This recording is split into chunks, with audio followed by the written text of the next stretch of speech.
May mga nagsasabi, malandi siya kaya kumabit. Makati kasi, kaya kahit sino-sinong lalaki na lang pinapatulan. But wait, yun lang ba yun? Ganun lang ba kasimple? Reality is, lahat tayo ipinanganak na may kasamang landi sa katawan.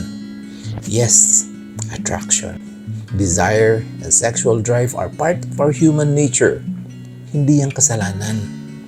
They're all part of God's creation for our procreation. Habang bata at malakas pa ang katawan, malakas din ang biological at hormonal drive.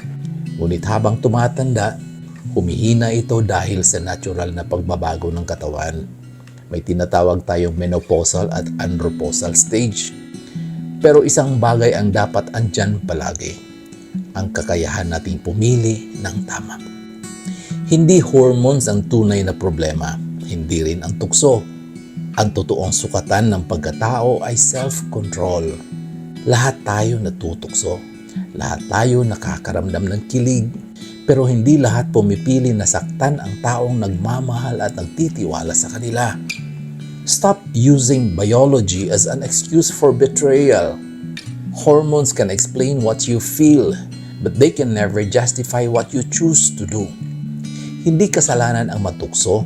Ang kasalanan ay alam mo ng mali, pero ginawa mo pa rin.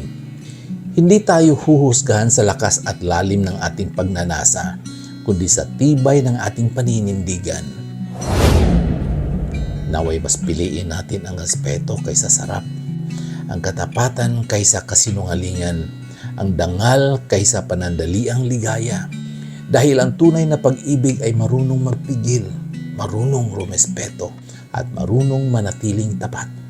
Hindi dahil wala ng tukso, kundi dahil iniwasan mo ang mali habang tama ang iyong pinili.